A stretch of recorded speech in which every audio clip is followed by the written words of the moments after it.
Hello दोस्तों, कैसे हैं आप सब। मेरा नाम है मुजम्मिल हुसैन और आप देख रहे हैं हमारा चैनल स्टॉक खोजो, जहां पर लोग डेली एनालिसिस करते हैं स्टॉक मार्केट की। नई लाइफ अपडेट पे काम करते हैं, नई स्ट्रेटजीज पे काम करते हैं और समझते हैं आज इंडियन मार्केट में क्या हो रहा है। 2 दिसंबर को कल का जो डेटा आया था, वैसे तो 50 से अबव था, लेकिन फिर भी फॉरकास्ट से काफी कम था।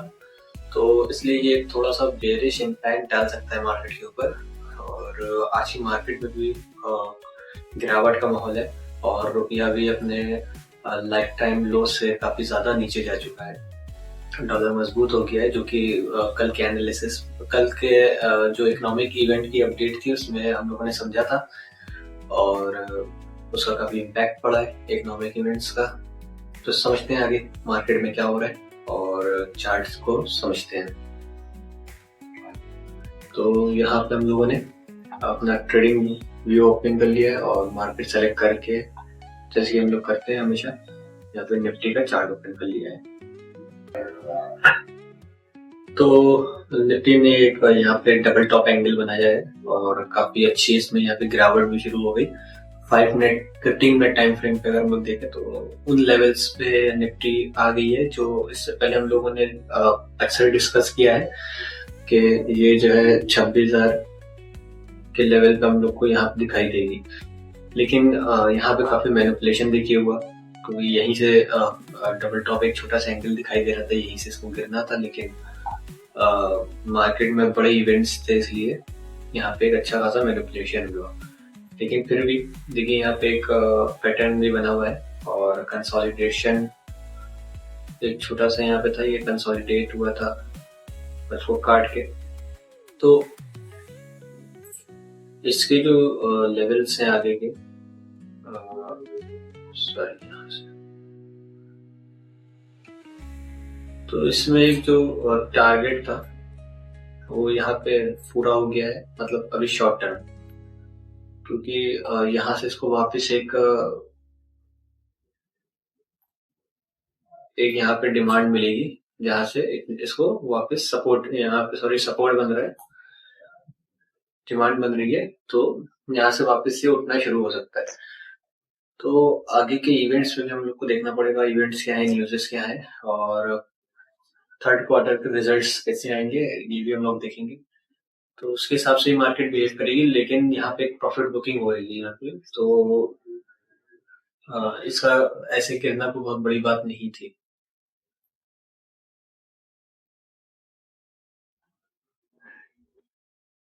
हो सकता है निफ्टी 50 आपको 25,000 450 के लेवल पे भी आपको दिखाई दे यहाँ पे। ये अगर यहाँ पे इसी तरीके से कोई अच्छी न्यूज नहीं आई और कोई ऐसा कोई, क्योंकि अभी इतने जल्दी रिजल्ट्स में नहीं आने हैं, तो काफी ज्यादा इसमें एक फॉल देखने को मिलेगा। तो ऑप्शन सेलर्स ने जिन्होंने यहाँ पे से पुट बाय किया होगा, उनका तो अच्छा काफी पैसा बन गया होगा। 250 पॉइंट्स का एक मूव आया है, अच्छा खासा मूव है ये। जो लोग सोच रहे होंगे जीडीपी आई है, अब और गेन होगा और गेन होगा और बढ़ेगा, तो यही होता है जब भी जीडीपी आती है अच्छी, बहुत ज्यादा फोरकास्ट से ज्यादा अच्छी आती है, तो उस वजह से मार्केट गिरना शुरू हो जाती है।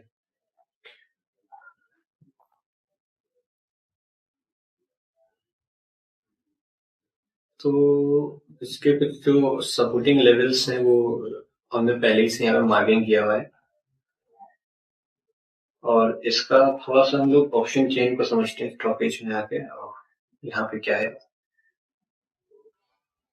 तो ऑप्शन चेन यहाँ पे पहले गई है और जो यहाँ पे ऑप्शन चेन का डेटा है वो 26,300 पे एक रेसिस्टेंस बना हुआ था। 26,300, 300, 300, 300 ये, तो 26,300 पे ये रेसिस्टेंस यहाँ पे दिखा रहा है। देखिए यहाँ पे सबसे ज्यादा ओवाई डेटा जनरेट हुआ था और जो इसका सपोर्ट है वो 26,150, 26,150। तो इसने अपना मतलब सपोर्ट तो देखिए तोड़ दिया है। यहाँ पे ऑप्शन ये था, लेकिन इससे प्रीवियस वाला 26,000 था, सबसे ज्यादा वो आई डेटा बना था 26,000 लोगों का। तो एक जो नया सपोर्ट जो बना था वो इसने तोड़ दिया 26,000 पे यहाँ पे निफ्टी। तो अगर ये सपोर्ट भी तोड़ दिया तो यहाँ पे अच्छी गिरावट आएगी। और मतलब हमारे हिसाब से तो इसका जो वाइट डेटा जो बता रहा है वो तो ये सपोर्ट है, रेड वाला हम लोग मान कर दे रहे हैं। मगर हमारे हिसाब से अगर ये लेवल को तोड़ती है 25,800 अरे 25,900 को अगर तोड़ देती है तो इसमें एक फॉल आएगा 25,428 का। तो अगर ईटीएफ में अगर बाइंग करनी है, ईटीएफ में जाना है, तो हमें लगता है 25,450 का लेवल के लिए वेट करना चाहिए। और मतलब म्यूचुअल फंड में भी अगर करना है तो भी, क्योंकि कोई फायदा नहीं अगर यहाँ पर शॉर्ट टर्म में कोई करना। ऑप्शन सेलर के लिए तो नहीं बना रहे हैं और कोई ऐसी बात नहीं कर रहे, क्योंकि ऑप्शन सेलर या ऑप्शन बायर या फिर पुट बायर या फिर कॉल बायर उनका तो अलग ही रहता है।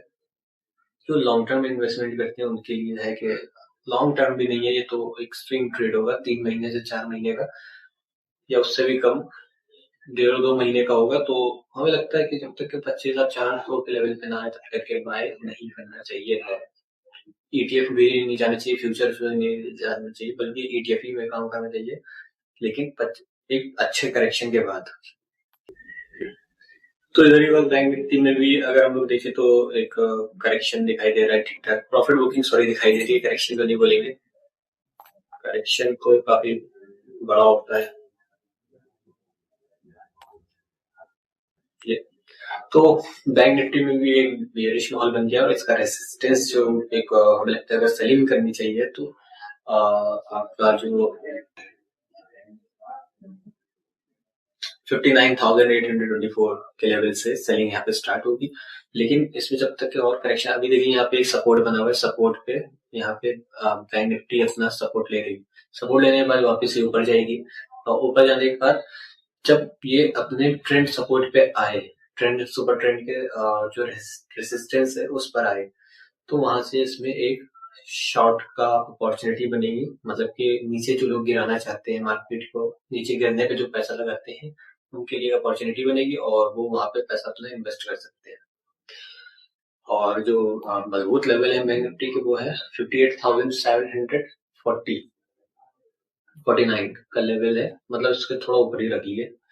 अगर ये आती है यहाँ पे 58,877 के लेवल पे आती है और सस्टेन करके, सस्टेन करने के बाद एक वापस रिवर्सल लेती है, तो हमें लगता है ये लेवल सबसे बेस्ट है आगे बढ़ने के लिए। और इसमें अगर जैसे कि ईटीएफ में भी हमें जाना है तो इस लेवल के बाद से ही जाना चाहिए, क्योंकि अभी तो यहाँ पे एक प्रॉपर बुकिंग होगी, क्योंकि लंबे टाइम से बैंक निफ्टी में एक देखिए यहाँ पे रैली चल रही है और मुझे लगता है कि अभी इसमें